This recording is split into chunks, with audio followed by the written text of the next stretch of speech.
बहुत धन्यवाद।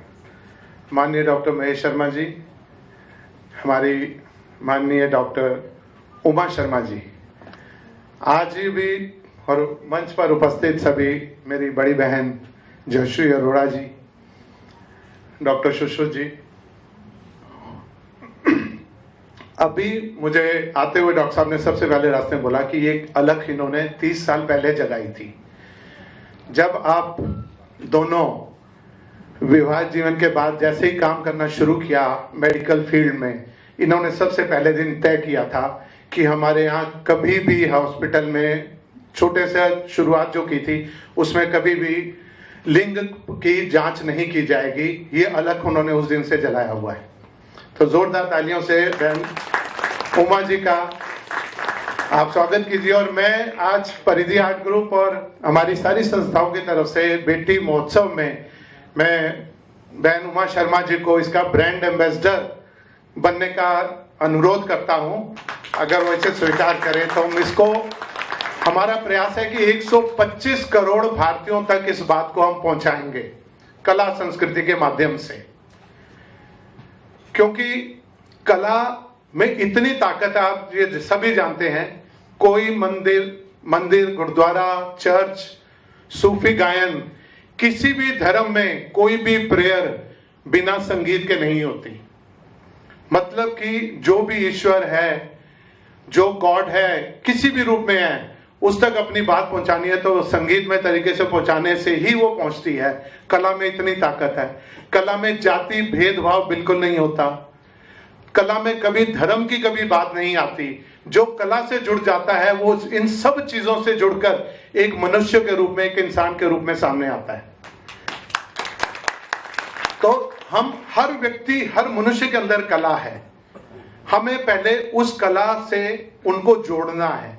परिधि इतने वर्षों से यही काम कर रही है स्कूलों कॉलेजेस में जाके कि जो जिसमें प्रतिभा है, जिस कला का, आज बहुत से डॉक्टर हैं जो बहुत अच्छा गाते हैं, बहुत से डॉक्टर हैं जो पेंटिंग भी करते हैं। अगर, और सब ये ईश्वर द्वारा दी हुई चीज है। कोई आप किसी को कलाकार बना नहीं सकते। बाकी सब प्रोफेशन हम पढ़ने के बाद आते हैं, लेकिन गायकी, डांस, संगीत, पेंटिंग, जितनी भी चीजें हैं ये सब आपको ईश्वर की तरफ से मिलती हैं। तो इस अभियान को जो डॉक्टर साहब ने हमें सहयोग दिया, इसको बड़ा स्वरूप देने का श्रेय डॉक्टर शर्मा को ही जाता है। मेरी अभी पिछले 10 दिन पहले जब बात हुई तो उन्होंने कहा कि इस पूरे कार्यक्रम को भारत की 70वीं आजादी के दिवस के साथ जोड़ दीजिए। जो कार्यक्रम आज ये शुरू हुआ है, अगले वर्ष 15 अगस्त तक 366 दिन ये कार्यक्रम चलेगा। इसमें हमारा प्रयास है कि हम भारत के 300 राज्यों में सभी स्कूलों में पेंटिंग कंपटीशन कराएं, सभी जगह फोटोग्राफी कंपटीशन हो, सभी जगह शॉर्ट फिल्म कंपटीशन हो, सभी जगह नुक्कड़ नाटक हो, फोक और आर्ट के कलाकारों के द्वारा जहां जहां जिस प्रदेश में हैं, हम सारे कार्यक्रमों को बेटी उत्सव के रूप में मनाना शुरू करें कि सब लोग बेटी का जन्मदिन मनाएं, बेटी का नामकरण करें, बेटी का मुंडन संस्कार करें, बेटी का कुआं पूजन करें। जब हम इस सब को, बेटी के भी वो सब काम करें जो हम बेटे के लिए करते हैं, तब ही बराबरी होगी ना। हम मना कर देते हैं, बेटी तो इस समय ये नहीं करेगी।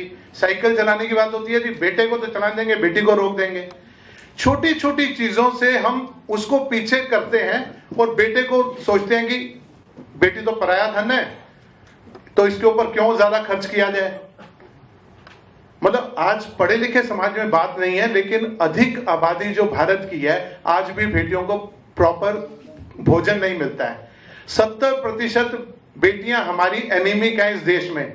ब्लड डोनेशन कैंप ऑर्गेनाइज होते हैं, हम सब लोग करते हैं। उसमें 80%, 70% लड़कियों को वापस भेज दिया जाता है क्योंकि उनके अंदर हीमोग्लोबिन की कमी होती है।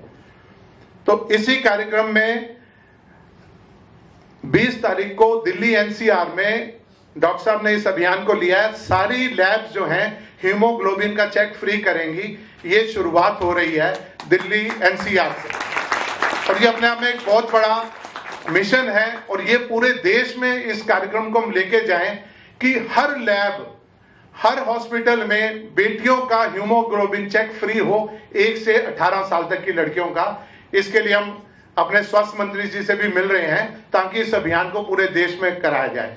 दूसरा, रक्षाबंधन के दिन हर पुलिस स्टेशन में बहनें जाके पुलिस वालों को राखी बांधेंगी। इससे, क्योंकि हमारी बहनें लड़कियां घबराती हैं, उनको अगर कोई तंग करता है तो पुलिस तक पहुंचने के लिए पुलिस वालों को भी जब राखी बंधवाएंगे कि उनकी भी जिम्मेदारी होती है, मेरी बहनें ने मुझे राखी बांधी है तो इनकी रक्षा का भार मेरे ऊपर है।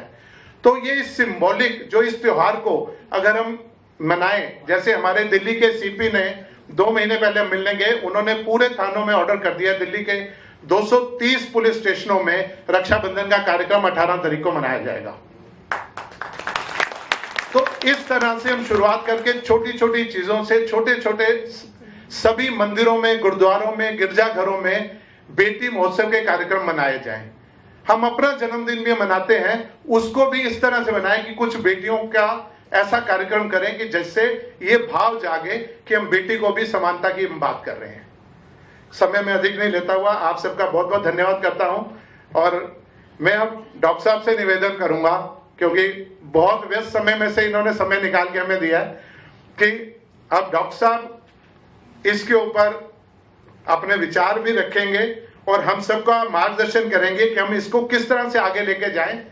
और हो सकता है कि ये हम जो शुरुआत हमने की है, ये इतना बड़ा विश्व रिकॉर्ड बन जाए जो कभी कोई, क्योंकि एक हमारी जनसंख्या इतनी अधिक है, और अगर हमने, आप सोचिए, देश के 1 लाख स्कूलों में भी पेंटिंग कंपटीशन करा दिया, 100 बच्चों ने भाग लिया प्रत्येक में, तो 10 करोड़ पेंटिंग स्कूलों में बन जाएगी।